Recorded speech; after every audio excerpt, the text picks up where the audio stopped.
Daenerys Targaryen wasn't merely a queen, a revolutionary, or a tragic victim of genetics. She was a dramatic illustration of a lethal psychological condition. Her arc is not a tragedy of fire, but a clinical case study of how a profound, untreated psychological wound can be weaponized into a global catastrophe. I am the wife of the great Khal, and I carry his son inside me. The next time you raise a hand to me will be the last time you have a hand. The difference between a heroic ruler and a revolutionary dictator often lies in their relationship with their own trauma. Daenerys confused political duty with a personal mandate, convinced that her suffering granted her the exclusive right to save the world. This is the essence of the savior complex. The most dangerous form of ego is the one that convinces itself it is charity. We are not here to discuss strategy. We are here to discuss the psychology that drove her to the ashes of King's Landing. Quite good at killing the better man. It's not the kind of queen I'm going to be. To understand the savior, we must first analyze the crucible that forged her. Daenerys' character is not built on fire and blood, but on otherness and perpetual powerlessness. Her primal trauma was not the fall of her house, which she barely remembers, but the decades spent as a refugee, a human commodity subject to her brother Viserys' emotional and physical abuse. Viserys didn't just hurt her. He used her as a vessel for his own failed ambition, branding her existence as purely transactional. She had no home, no secure attachments, and her survival was predicated entirely on the demands of fragile, abusive men. This environment necessitated a powerful psychological armor. Since she was denied personal power, she unconsciously manufactured an identity of supreme virtue.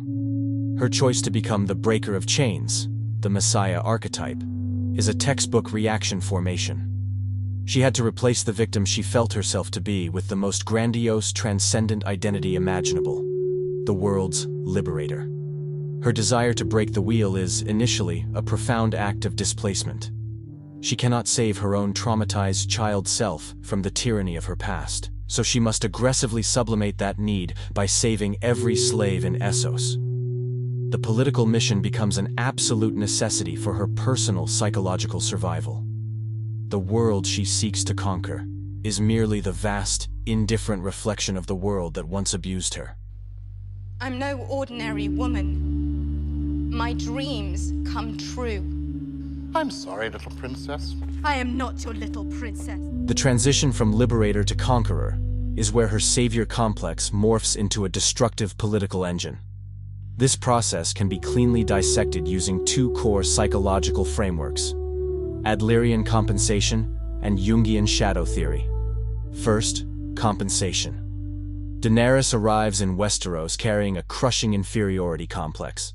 She knows she is an exile. I will not let those I have freed slide back into chains.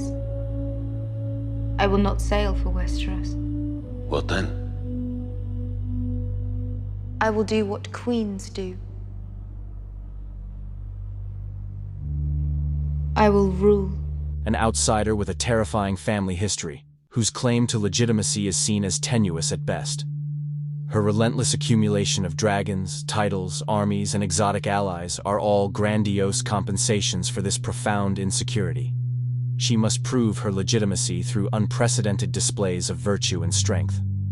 Her full title, Queen of Meereen, Khaleesi of the Great Grass Sea, Breaker of Chains, is not merely a list of accomplishments. It is the most high-effort, globally sourced LinkedIn bio ever constructed by a person attempting to hide a crushing sense of inadequacy. And throne, I'll bring you 1,000 ships. All that you dreamed is within your reach. This complex is sustained by absolute denial. Will not bend. What happens to things that don't bend?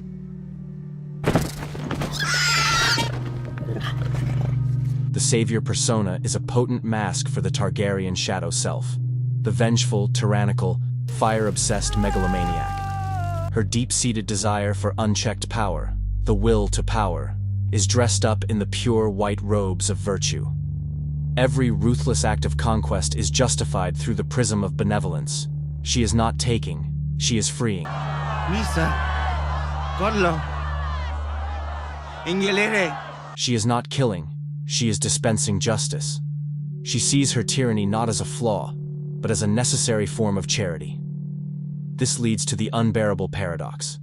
the liberator who cannot tolerate liberty. Daenerys breaks chains only to demand that the formerly enslaved submit unconditionally to her authority. When the people of Meereen or Westeros display independence or doubt her goodness, she doesn't see a political challenge. She sees a fundamental betrayal of who she is. And you know who will suffer the most if this all falls apart. And I have seen you ignore your counselors. Because there was a better choice. One that only you could see. To doubt her is to doubt the divine necessity of her existence, which immediately threatens the delicate balance of her compensatory identity.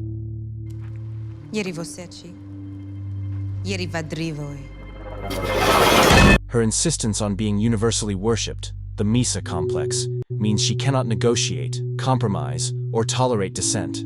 For her, the wheel isn't broken unless she is the one. I'm not going to stop the wheel. I'm going to break the wheel. And the only one turning it. Her power is absolute, but her internal psychological security is paper-thin. When it is challenged, the emotional response is not that of a rational leader, but a traumatized child lashing out.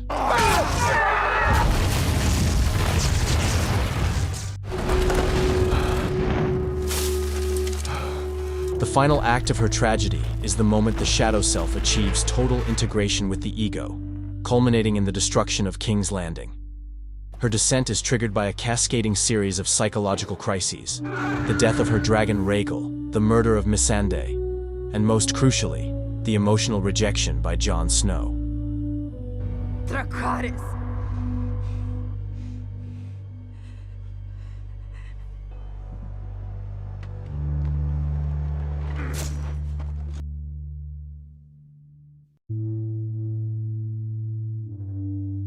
But if destiny has brought Daenerys Targaryen back to our shores, it has also made Jon Snow king in the north. Jon, who represented a final chance for authentic, non-transactional love and partnership, shatters the savior ideal. His withdrawal confirms her deepest fear, that she is alone, illegitimate, and only valuable for what she can give or take. Knowing that you could have your men behead me or your dragons burn me alive. I put my trust in you. A stranger. Because I knew it was the best chance for my people, for all our people.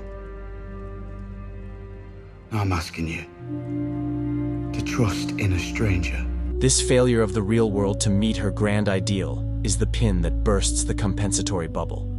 The savior complex, denied its final validation, defaults to its original, destructive coding.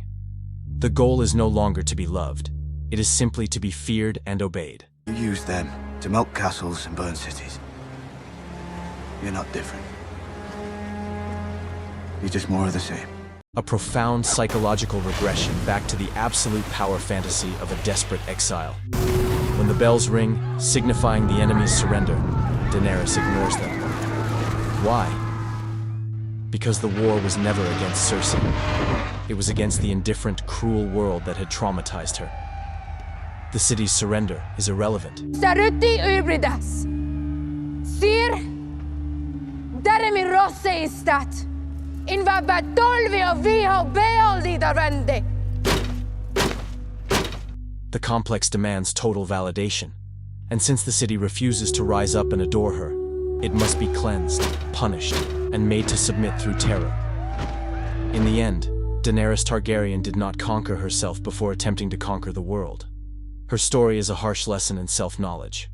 We must ask ourselves, if your sense of self-worth is entirely predicated on saving others, what happens when you run out of people to save? The final truth of the Dragon Queen is this: she did not break the wheel.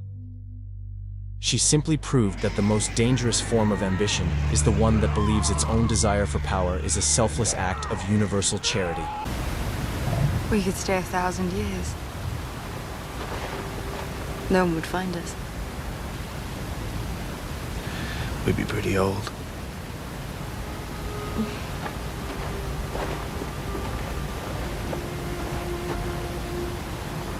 It's cold up here for a southern girl. So keep your queen warm.